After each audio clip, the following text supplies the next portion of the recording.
Yes, your eyes do not deceive you, it's yet another video essay covering Silent Hill 2.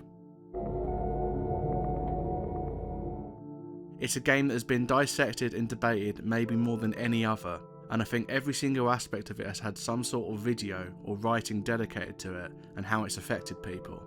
I knew when I started this channel I wanted to cover the game in some way. I hadn't ever actually played the game until the lockdowns of 2020, and it immediately got into my heart and head.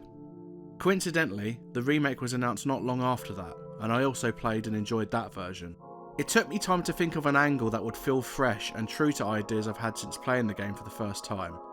And after another playthrough, something really stood out to me, and that's how James Sunderland doesn't really fit the mould of a protagonist. He's a great character, but he doesn't really measure up when I compare him to other characters in the survival horror genre, such as those found in Resident Evil or Dino Crisis, and I want to explore how the game accomplishes this effect.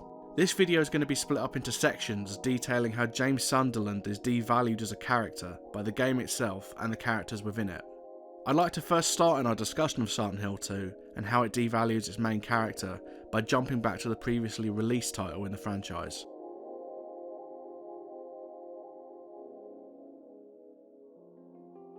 In the first Silent Hill, the protagonist Harry Mason is characterised as a father who will literally fight off the hellish monsters inhabiting the titular town to rescue his adopted daughter Cheryl. He's so good at it that Dahlia, the leader of the local cult, starts giving him directions to help clear out the town of its monsters. He's a normal everyday guy, but you wouldn't think so considering how competent he is when navigating these distorted and possessed buildings. The first thing you literally see Harry do is survive a car crash and immediately start looking for Cheryl. He never questions what he's doing and what he'll do to find her. All this to say, you can see how Harry Mason is a man with authority and agency. Now this video is obviously not about Harry Mason, however I think there's an interesting discussion to have about the similarities and differences between Harry and James, and how it links to what this video is ultimately about. Both James and Harry's stories are about searching for a loved one in the Midwestern American town of Silent Hill. During their journey, they interact with people in the town and stumble into a conspiracy of sorts that revolves around the supernatural, and how the trauma of a certain character impacts the environment and the creatures within it. I associated Harry as a man with authority not because of his job, he's a writer, but because of his role as an authority figure to Cheryl. I think it's interesting how this also extends to the other people he meets throughout the game. Sybil is a police officer, Dr. Kaufman is, a doctor, Dahlia is the leader of the cult, Lisa is a nurse, and Alessa is the one semi-responsible for the town state. As the Gaming Brit said in his video on Silent Hill 2, these characters are all driven to something and possessed of all their faculties. Now let's compare them to the characters that James meets. Maria is something James has manifested and reflects what he might view as an ideal version of his dead wife. Eddie is first seen vomiting into a toilet and is characterised as an insecure and mentally disturbed person who's been warped by a lifetime of bullying. Angela is a young woman searching for her mother who can be found contemplating suicide due to implied physical and sexual abuse from her father. And finally, Laura is in Silent Hill looking for Mary, just like James. I think it's obvious, but the characters in 2 seem more aimless and confused. Eddie even says at one point that the town summoned him, and asks whether it did the same for James. I told you, I don't know. I'm not even from this town. I just...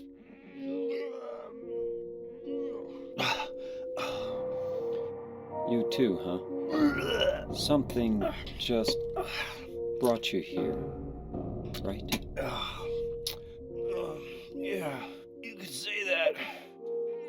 You're meant to see the others in the first game as untrustworthy allies, but pity the ones in the second game. This extends to James too. He came to Silent Hill because of a letter from Mary, who he knows to be dead. It allows us to infer so much about his life and state of mind that he trusts this letter and comes to the town even though it's run down and full of monsters. Even the very first moment you see James, he's splashing his face with water in a bathroom and he seems to be checking his reflection for something. Maybe he's already starting to question his own sanity here. James is a man without authority and without his own agency. This even extends to the endings for both characters. I'm choosing what's considered the best endings from both games, and while I acknowledge that Harry does die during the events of the third game, that isn't really his story, and his death there is more about serving Heather's development. Both games have Harry and James leaving Silent Hill with the promise that they will adopt children. Harry adopts a child who exists as a reincarnation for both Alessa and Cheryl. It's a fresh start for him with the tragedy that this baby isn't his original daughter, but someone who deserves the love he can provide. It's implied through Mary's letter and some dialogue Laura has that Mary wanted to adopt her, so we can conclude that James, after accepting his sins and leaving the town, will go on to adopt Laura. This ending represents something darker, I think, than Harry's. While James is doing a good thing by adopting Laura, he killed his wife, and in him still exists the darkness that was exploited by the town. Laura is also not an infant, so it doesn't totally feel like a true fresh start. This, coupled with the fact we don't know if James has the tools to be a loving father figure, paint this ending in a murkier ideal. Something I've always found interesting is Harry's purpose and role within the narrative of the original game. I previously described him as the protagonist, but ultimately he acts as the point of view perspective for the audience, who also don't fully understand what's happening in Silent Hill. You're told enough about Harry to understand what his ultimate goals are, and how that colours his interactions with the other characters, but make no mistake, Alessa is the main character of the story, and the one you're meant to empathise with. We learn her backstory and her thoughts and fears, which are what are influencing the environmental design. For example, her habit of collecting insects, which manifests as the centipede boss. The lens we view Harry from makes him seem pragmatic and focused, or you could describe him as quite a heroic figure. This is backed up by how Heather thinks and feels about him in Silent Hill 3, but as I said, I won't be using that as evidence, it's just something worth bringing up. James is the opposite. We learn a lot of the guy's internal baggage and how he thought about his dying wife.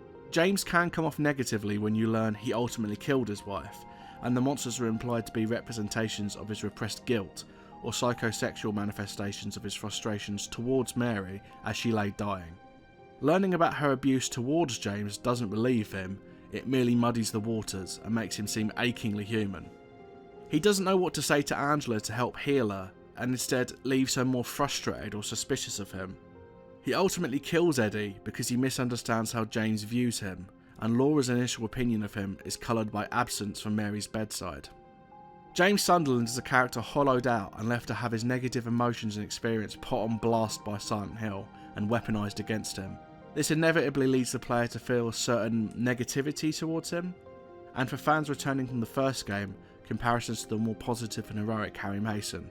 It does come off that I've glazed Harry a lot more than maybe he deserves. I'm not putting him up onto a pedestal, it's more that his positive traits are a bit more obvious and on the surface, compared to James, who starts the game despondent and confused, and whose behaviour only becomes more contextualised when the story is finished. Harry does have moments where he falters, like the scene where Lisa realises that she's a manifestation of Alessa's given life by the town.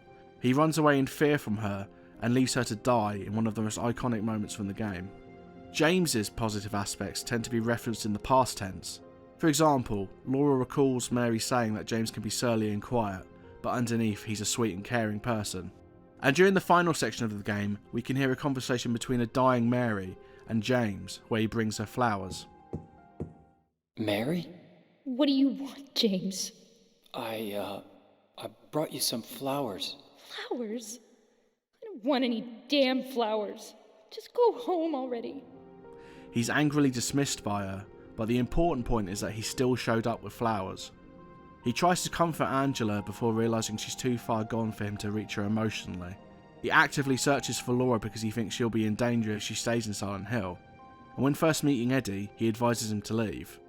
Even with him being in a low emotional place, James does still attempt to help those around him, which is an important aspect of his character. As the chapter title suggests, I'm only talking about Harry and James, though I think it's interesting to jump forward to the protagonist for Silent Hill 3, Heather Mason, the adopted daughter of Harry. Heather exists as an interesting contrast to both characters.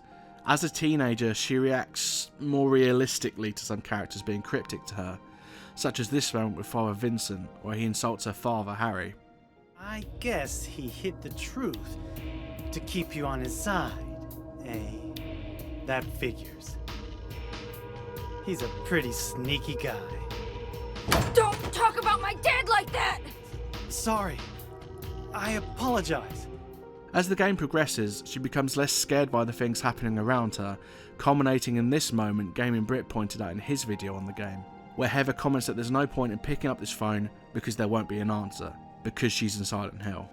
If you have a memory card with Silent Hill 2 save data, you can even get a scene where Heather more explicitly calls James out by refusing to do something he did passively. Oh, forget it.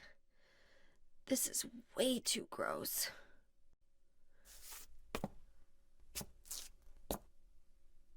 Who would even think of doing something so disgusting? Both Heather and Harry Mason contrast James so well and really paint a picture of him as a man really suffering from a huge weight on his shoulders who doesn't value his own well-being or dignity.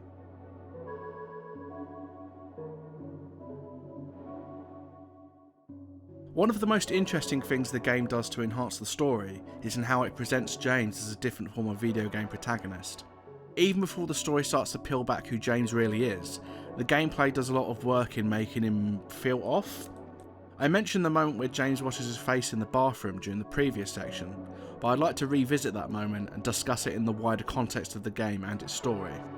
As I said, this is the first moment you see James, and I think it's a powerful and disquieting place to open with our main character.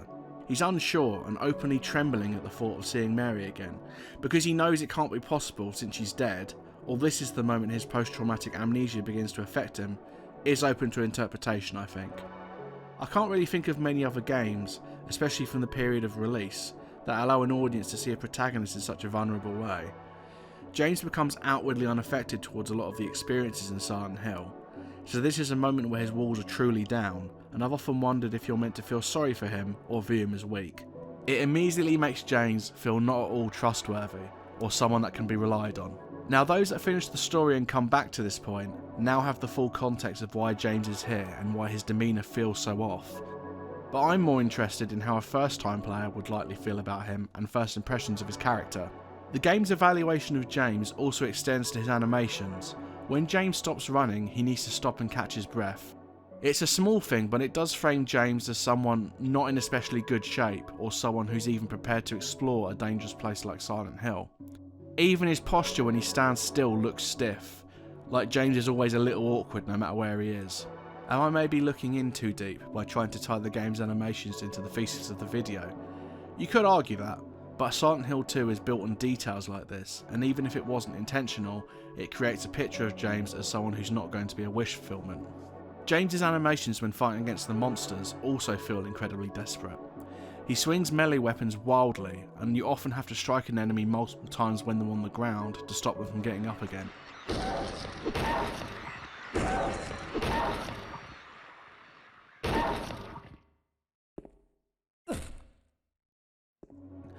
It's a really visceral relationship to the fighting mechanics, because you're forced to be really brutal to these creatures to stop them getting back up. This panicked feeling can also be applied to the gunplay, and that word is doing a lot of heavy lifting. Every gun lacks precision, and is intentionally designed to suck away the empowerment a firearm might give you in a traditional survival horror. The reloading is slow, and it's tough to shoot enemies that are on the ground to finish them off. Every battle feels like a huge effort for James. During the moments when you escort Maria, it's very easy to overcommit to an attack and see James accidentally hit her. We're going to talk about Maria in a later section, but I think it's an interesting detail that you're able to actually hit her. It makes these sections feel more tense because of this added bit of risk. The idea that in trying to protect Maria, you end up hurting her could also be a form of intentional foreshadowing. There are several points in the game during exploration where James will often stick his hand in somewhere disgusting, or place himself in a situation that most people will be disgusted by. This could reflect his role as Mary's carer towards the end of her life, and the fights against the monsters are a cool way of interacting with a part of James's story in a visceral way. The saving system is also an avenue to explore James. When you save using these red pieces of paper and a large image of James is projected onto the background of the image as you save your game, this feels very confrontational, and paired with the red makes James seem almost intimidating. It's a very interesting decision and makes you feel like something is off about him. It's the opposite of what a save room traditionally feels like in, say, Resident Evil. Those are designated spots where you can't be harmed, where you and the character can take a moment to catch your breath. You're not allowed a moment to relax with this save system. This is a moment to see James up close, to scrutinise him, although why we're being made to do that won't be clear until the end. The last save point is also quite a striking image. We can see 9 save squares placed together. This could either be here to make the player feel that this is your last chance to save before the end of the game, or a warning that the game is about to reveal everything to you. Silent Hill can be quite an interesting place to wander around in initially. The atmosphere does a lot of heavy lifting and makes the space feel really dangerous, and the fog not allowing you to see far ahead makes any attack feel sudden. I actually think the feeling of getting easily lost ties really nicely into James's character at the start of the game.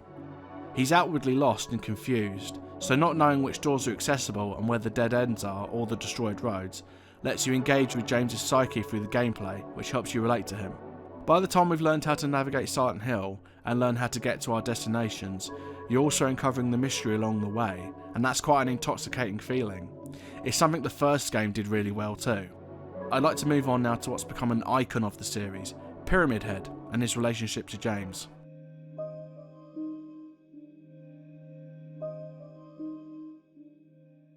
The Red Pyramid, or Pyramid Head, is a recurring antagonist of the story. He exists as a manifestation of James's guilt and need for punishment. It's unclear whether he's something James made up entirely within his own mind, or he saw the portrait in the Historical Society during a previous visit with Mary and is unconsciously conjuring the image up from memory. His look is a reference to the executioners who wore red hoods. These men were the ones who executed the prisoners in Toluca. I've always found this aspect of Pyramid Head not very interesting though. I find it scarier as something that represents a specific concept for James. You see Pyramid Head several times throughout the game, and he's often doing something that's unrelated to James's exploration of Silent Hill. For example, when you meet him in the Blue Creek apartments, he's just standing in a hallway, almost deeming you too insignificant to interact with. You feel like you're being evaluated, which is such a strange thing to feel from something that looks like that. Like James is the one that doesn't belong. Then your next meeting is when he's doing something to the mannequin creatures.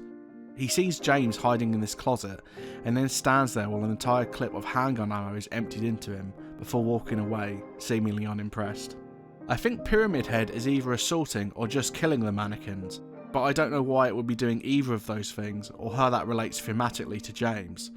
I think the more important aspect is how it reduces James to an observer, a scared little man hiding in a closet. Pyramid Head also acts as your first boss fight, though in retrospect, it's inaccurate to describe this as a boss fight. He walks towards you attacking you with his great knife until you fire a handgun at it from a distance. It feels intentionally like the rug is being pulled out from under you, the opposite of a power fantasy. James is being undermined by Pyramid Head. It's a deliberate stripping away of what traditionally would be a heroic confrontation. Pyramid Head has been built up with the two previous appearances, and now is your moment to defeat it, but it never happens. We gain nothing from this fight. We don't even learn anything more about this monster. When he initially walks away during your first fight against it, it feels deflating, like you're not even worth this thing's time, which is different from how the other monsters attack on sight. I think this could be an indication of how the monster could think of James as being weak, or as someone not worth punishing. I should note that when I use the word weak, what I mean is that James's weakness doesn't stem from his mental health issues. That's a reductive way to view him, and isn't really why he's being judged or punished by Pyramid Head. It's his refusal to acknowledge what he's done and why he did it that are his character flaws. The next time we meet Pyramid Head, he ambushes James on the rooftop of the hospital.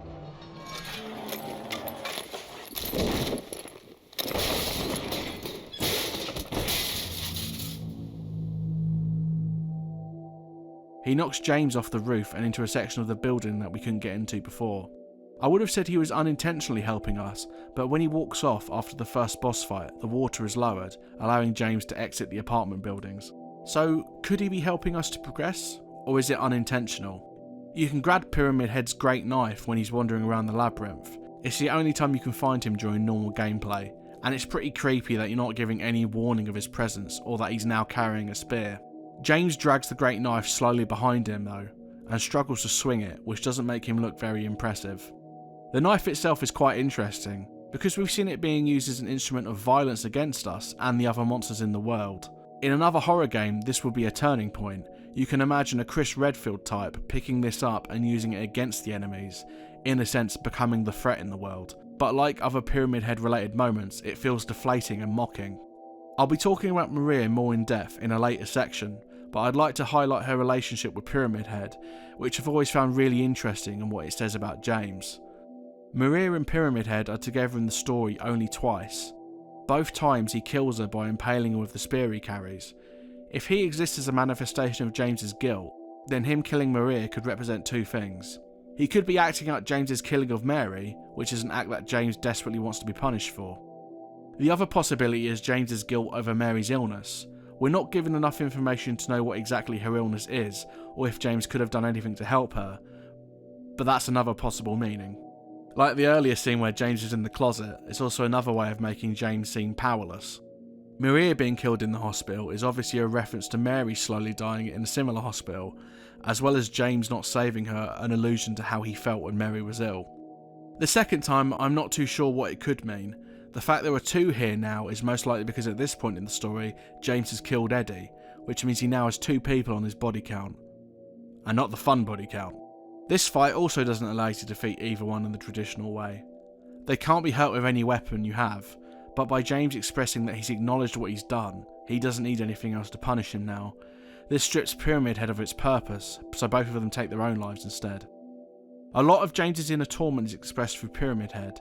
It's a form of emotional self-flagellation for not only the murder of his wife, but also the thoughts he might have had during her illness, such as his desire for physical comfort from Mary, even when she wasn't physically able, and the suffocating anger he felt towards her. The game just wouldn't have the same sort of feel if Pyramid Head wasn't present. He works as a recurring monster, but a second playthrough recontextualises this role he plays in us understanding both the underlying story and James Sunderland himself. Now let's discuss James's relationship to the side characters.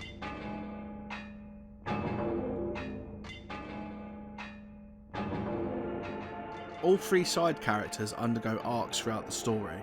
Every meeting with James represents a shift in their perspective and a step towards what their ultimate fate is.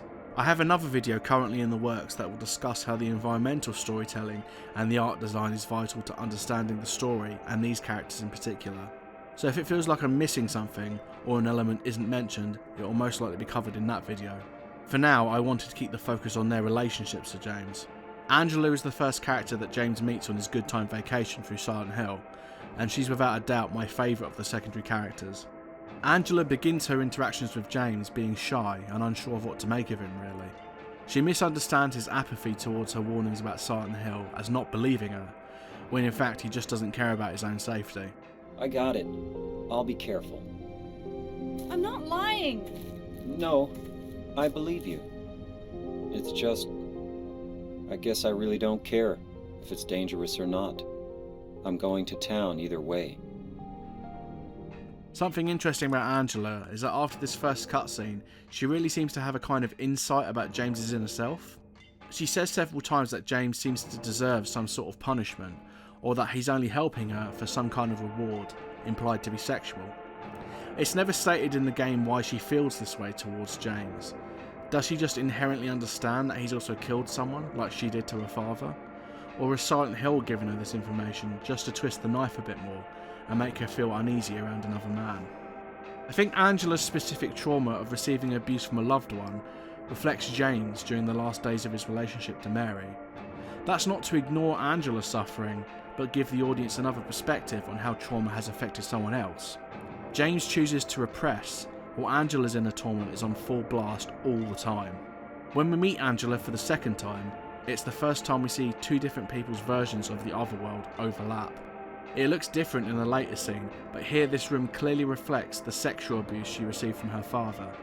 The enemy we fight here is also unmistakably meant to represent her father, though with the bed frame integrated into the design, you could make the argument it's also a reference to Mary as she appears in the later scene. It's in this cutscene where she shifts her opinion of James into something more negative. She says here that James might not have wanted Mary anymore, that he found someone else to replace her. Liar! I know about you. You didn't want her around anymore. You probably found someone else. She's half right here, of course, but it's also a reference to a possible ending in which he uses Maria to replace Mary. Our last meeting with her is something truly special though. The imagery in it is hard to forget. A burning hallway with her stood in the middle of the staircase, clearly meaning she's stuck between her wish to die and her clinging to life. At this point, Angela has given in to her despair and chosen to die. I can't think of many games, even to this day, that let characters reach this kind of acceptance towards their own death. This scene is all about Angela and her emotional struggle, but I've also always found James's dialogue here interesting. It's hot as hell in here. It's entirely up to interpretation as to what he means by this, but I have several theories. Does James not actually see the fire, but just feel it? This scene could be from Angela's point of view, but then the previous scene, where we saw her version of the other world, has James directly interact with a monster in it. James just might not be able to see the deepest levels of Angela's other world. Is James just making a pithy comment? I don't think he's the sort of person to do something like that, especially towards Angela, who he's seen be erratic and prone to emotional outbursts. Laura is unique among the cast for several reasons. She's a child, which makes it seem strange that she's in Silent Hill at all. I'd like to know how she got here and where it is she actually left. I think it's the hospital that she and Mary stayed in, but I can't confirm that. She's the only one who doesn't seem to see any of the monsters in the town, or any other form of the other world. I think this points to her being a bit purer than the others, though since she's a child that makes sense. Laura is also the only character besides James who has any sort of connection to Mary. I was friends with Mary. We met at the hospital. It was last year. They both become friends during their time being treated at a hospital, and this led to Mary wishing to adopt Laura. Her entire perception of James is based on things that Mary told her about him, and when she witnessed him not coming to visit her in the hospital. Her second encounter with James has her explicitly tell him that he didn't love Mary anyway. You didn't love Mary anyway. Wait! How do you know Mary's name? It's a comment purely based on what she thinks of James, but it reads as a lot more insightful than Laura realises when we get to the end. Laura is also in Silent Hill for the same reason that James is, to see Mary. Coincidentally, she's also mistaken about Mary being there, but because of Laura misreading Mary's letter to her, as well as the many memories Mary shared with Laura about her vacations there with James. Laura reflects the positive parts of his relationship to Mary, and by potentially adopting Laura, a way forward to give his life a sense of purpose, and a way to attempt to atone for what he did. I think an interesting reason a child is in the cast is also because of the first game. In that story, Alessa, who is also a child, was the reason that the monsters in the other world were being projected into Silent Hill. I think Laura acts as a red herring in this way, because she might be the supporting character you might immediately suspect when meeting her. Although after meeting Angela for a few occasions, with her trauma on blast at all times, you could also expect it to be her. Eddie is an interesting point of comparison, both with James and with Laura and Angela. Laura and Angela are kind of defined by how they view James, whereas Eddie is the total opposite. He's defined by what he thinks is James's opinion of him. Eddie as a character has spent his whole life being bullied by others. He exists as an encapsulation of the phrase, hurt people, hurt people. When we first meet Eddie, he's vomiting into a toilet. A corpse can be found near him, which he insists has nothing to do with him. It wasn't me. I didn't do it. Do what? I didn't do anything. I swear. He was like this when I got here. My name's James. James Sunderland. Eddie. Eddie. Who's that dead guy in the kitchen? I didn't do it. I swear I didn't kill anybody. I think he's being honest about this first corpse. This is most likely us crossing into his version of the other world, where he's being shown a dark want of his, or something he's already done that's being repressed like James. A part of Eddie also reflects growing apathetic towards other people. When we bump into him and Laura in the bowling alley, he doesn't seem interested in Laura's safety as she leaves the building to get away from James. This seems insignificant, but it's an important part of Eddie's journey. Without this moment, when he eventually reveals he shot and killed a dog, as well as shooting its owner in the leg, it would come out of nowhere. This little apathy he shows towards Laura's well-being is a tiny acorn in which grows his nonchalance towards taking a life. Just like that stupid dog. He had it coming too. Eddie? I was just joking, James. The way Eddie twists his interactions with James in his own head to make himself believe that James was always mocking him, I've always found painful to watch. It's very realistic and reflects behaviour I've seen and experienced firsthand. Eddie most likely reflects James's more selfish traits, his want to lash out at the world for what it's done to him, the unfairness of having his wife diagnosed as terminally ill, and all the pressure put on James through her insults and being her personal carer. James seems like a guy who would quietly endure suffering, and Eddie seems very similar in this way until it explodes into violence. This is shown incredibly well by the editing in this cutscene. This isn't a video talking about the shot composition or the editing, but it works so well in conveying Eddie's manic state, and it sets me on edge when I get here, just like I imagine how James feels around him now. Like Angela's Otherworld, I don't think it's entirely clear whether James can see this either. He can see the monsters and presumably the people Eddie has killed, though because James actually walks into a meat locker to follow Eddie, it's hard to say whether the cold he feels is because of a projection or just because it's normally a cold place. Let's move on to James's relationships to Mary and Maria, as I think this is where the meat of the interesting characterisation is done.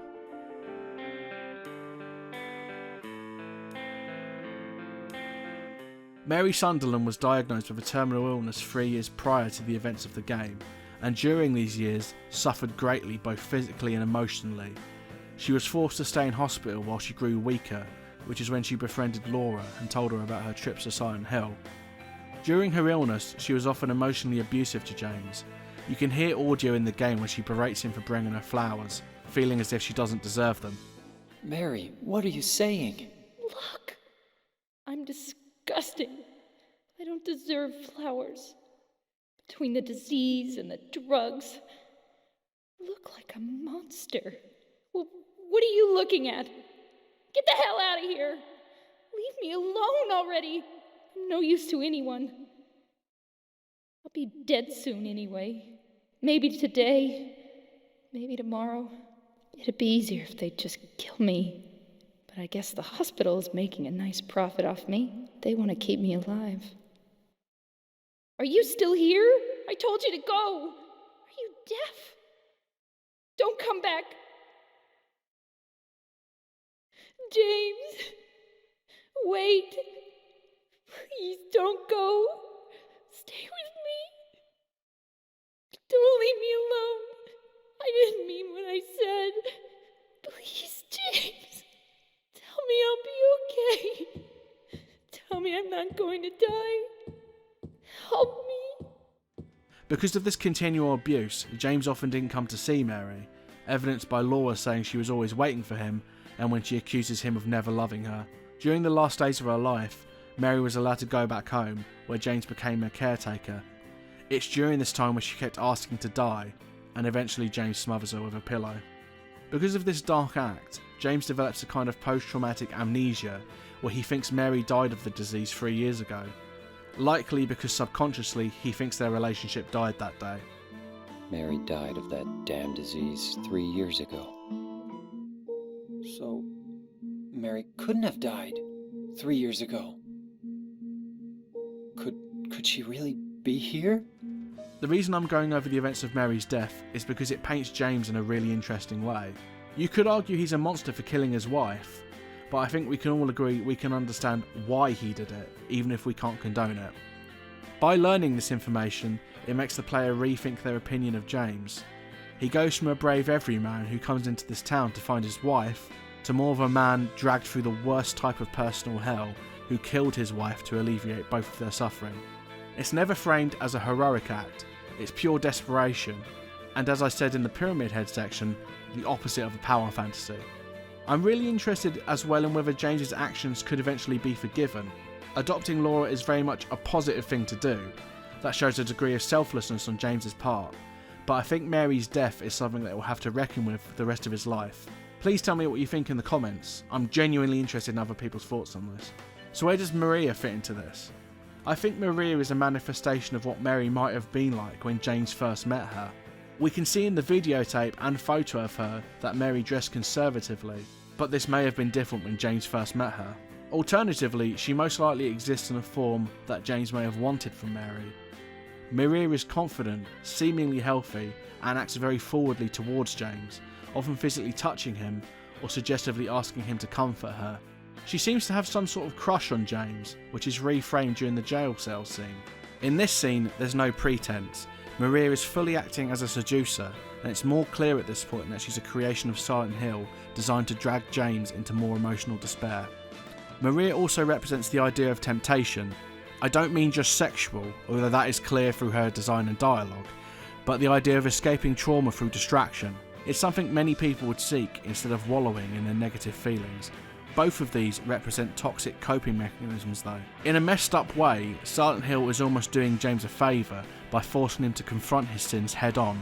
By rejecting Maria and embracing his actions and his reasoning for those actions, James can be allowed to learn and grow. We can see in the Maria ending that leaving with her represents a negative outcome. It's framed as a decision that in the long run will only cause more pain.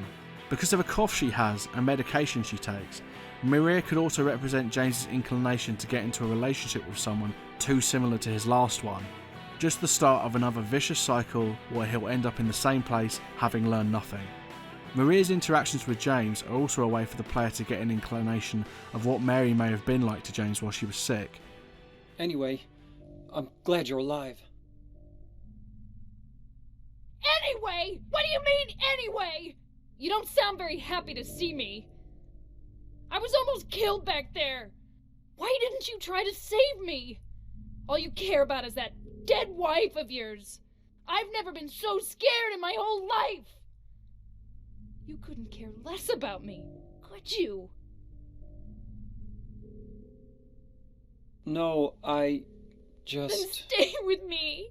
Don't ever leave me alone. You're supposed to take care of me.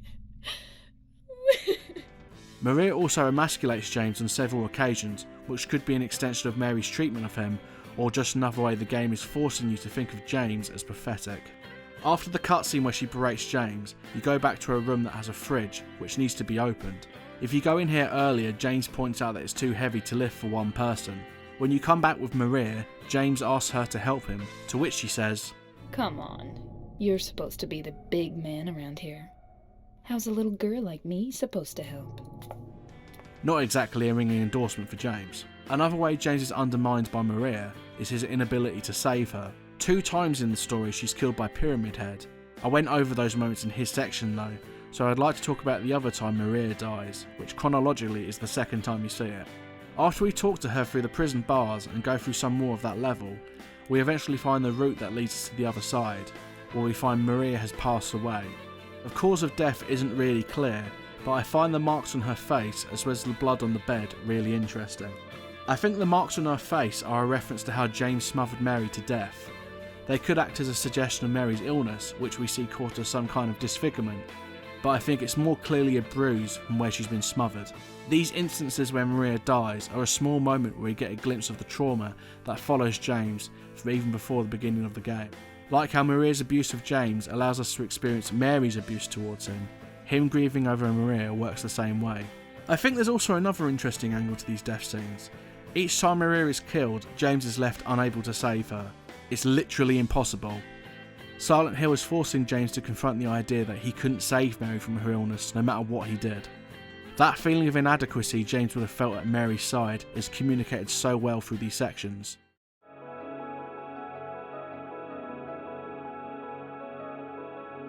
In conclusion, I think the intent was clear by Team Silent that they wanted to make James Sunderland feel as different a protagonist as possible for a game like Silent Hill.